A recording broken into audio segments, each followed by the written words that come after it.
तो दोस्तों, मुस्कान इतना फ्रस्ट्रेट क्यों है? इतना फ्रस्ट्रेशन क्यों निकाला अचानक से कल वीडियो में? आखिर में क्या बात है? सब कुछ अपने अपने जगह पे सही चल रहा था, तो मुस्कान को क्या ऐसे वीडियो लाने चाहिए थे? इसके पीछे की सच्चाई क्या है, इस वीडियो में जानेंगे। तो नमस्कार, स्वागत है आप सभी लोगों का इस वीडियो में। जैसा कि आप लोगों को पता है कि मुस्कान की काफ़ी दिनों से तबीयत खराब चल रही है। उसको टाइफाइड हुआ है और टाइफाइड होने के बाद उसका ब्लड भी बहुत कम 6 ग्राम रह गया है, प्लेटलेट्स भी घट गए हैं, बहुत सारी कंडीशन में जो है वो खराबी आ गई है।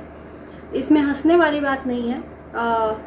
मुस्कान का जो इस टाइम का अपडेट है, हेल्थ अपडेट, वो बहुत ही मतलब एक तरह से हम सीरियस भी बोल सकते हैं। 6 ग्राम खून किसी के शरीर में होना बहुत बड़ी बात है। अगर घर में इंसान और सदस्य रहे ना, तो परेशान हो जाएंगे अपने सदस्य के लिए कि अरे 6 ग्राम खून रह गया है, जल्दी से डॉक्टर को ट्रीटमेंट कराओ। लेकिन मुस्कान नॉर्मली अपने आप को दिखा रही है, दिखाने की कोशिश कर रही है, घर का सारा काम कर रही है, एक बच्चे को अकेले संभाल रही है।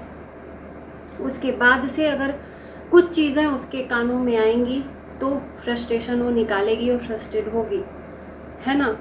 इंसान चिड़चिड़ा हो जाता है जिसके शरीर में जान ही नहीं है। और आप लोग देख ही सकते हो कि मुस्कान का जो शरीर है एकदम पतला हो गया है।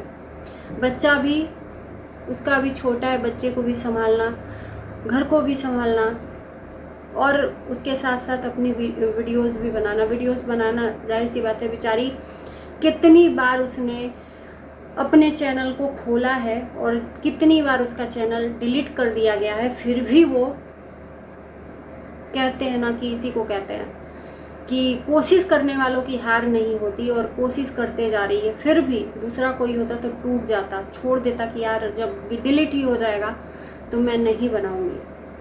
तो कोशिश करने के बाद उसका चैनल डिलीट, फिर भी अब फिर से खड़ी हुई है। और मैं कहूँगी इस बार उसका चैनल सक्सेसफुल रहे, अपना पहला सैलरी हम लोगों के बीच में शेयर करे कि हमारी पहली सैलरी आई है, उसको भी खुशियाँ मिले अपनी कमाई की। उसी बीच में कुछ लोग उसके ऊपर एलिगेशन भी लगा रहे हैं कि ससुर को रखा है, ससुर रखी है। ये तो पहले से एलिगेशन, जब अपना ही बंदा खोटा होना तो दूसरे को हम नहीं बोल सकते। तो जब अपने ही घर के लोगों ने उसके चरित्र को हनन कर दिया, उसके चरित्र को दाग लगा दिया, तो दूसरे तो बोलकर चले ही जाएंगे, है ना।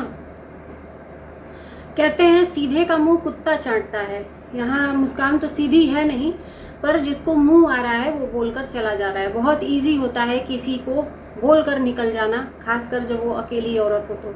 और जब वही कंडीशन अपने ऊपर होगी ना, तब पता चलेगा। तो जाहिर सी बात है उसका फ्रस्ट्रेशन निकलना ही था। बच्चे से बात करने के लिए फ़ोन लगाना, सिफारिश करना कि एक बार बच्चे से, कृष्णा से बात करा दो।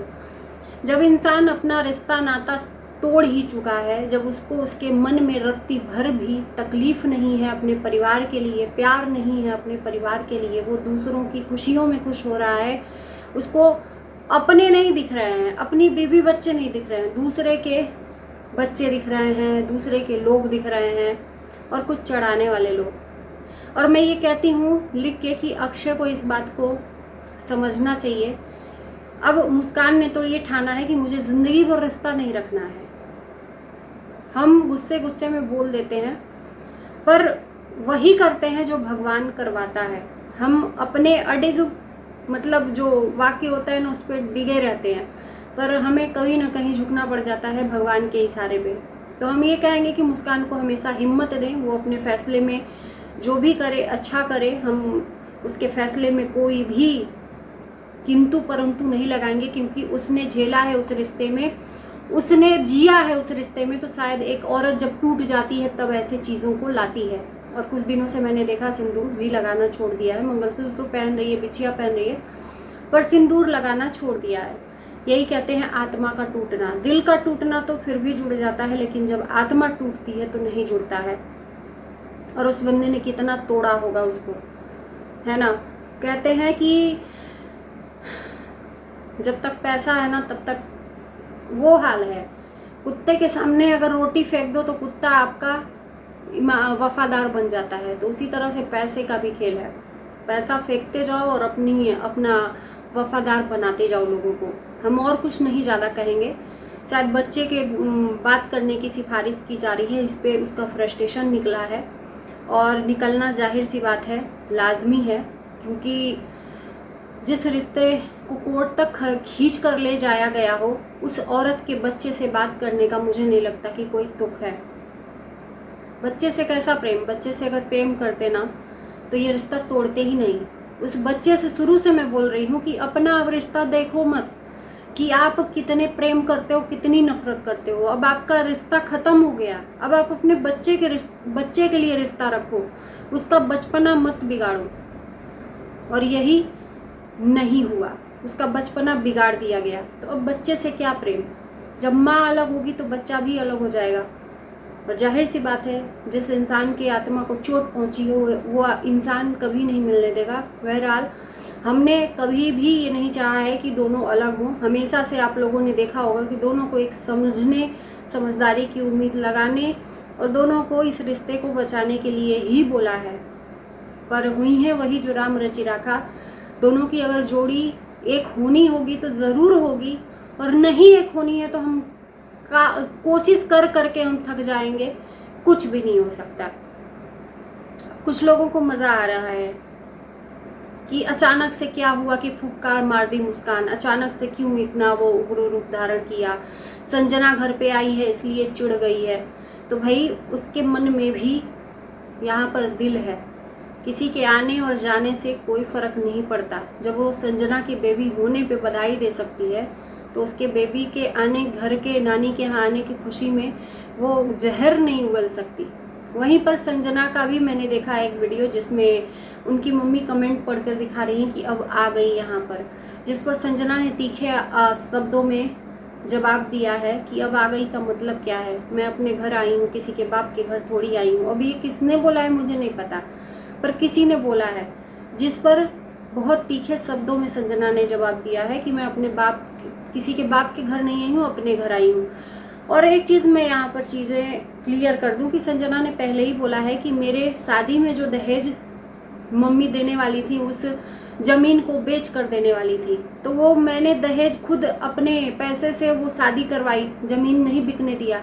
तो वो ज़मीन मेरी मम्मी ने मुझे गिफ्ट दे दिया और उसी पर मैं घर बनवाई हूँ। तो मुझे नहीं लगता कि इस चीज़ पे किंतु परंतु होना चाहिए। हमें उतना ही बोलना चाहिए जितना ऑन कैमरा हो, है ना। अब वहाँ पर मायके में भाई भाभी का हाल क्या है? बड़ी भाभी से कोई वो नहीं है, रिश्ता नहीं है, क्योंकि मनमुटाव है। कभी ताली एक हाथ से नहीं बजती, हम किसी एक को गलत नहीं कहेंगे। ना ही संजना सही है और ना ही भाभी सही है, दोनों की गलती होगी तभी इतना बड़ा बीच में गैप आया। हालांकि संजना का जब बेबी वेलकम हुआ तो उसमें बड़े भाई और दोनों भतीजी साथ में थे।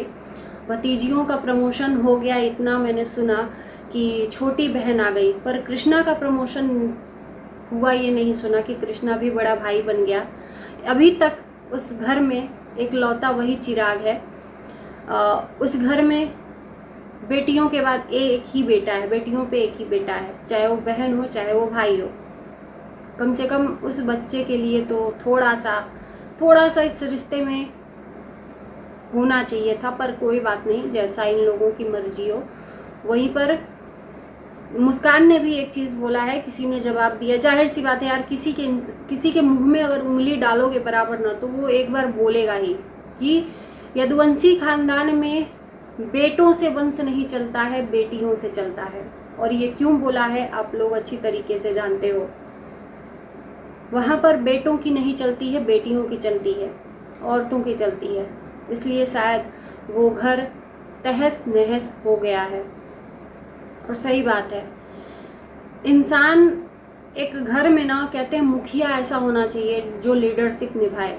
जहाँ पर लीडरशिप ही ना हो, जहाँ पर सिर्फ औरतों की चले, वहाँ वो घर खंडहर हो ही जाता है।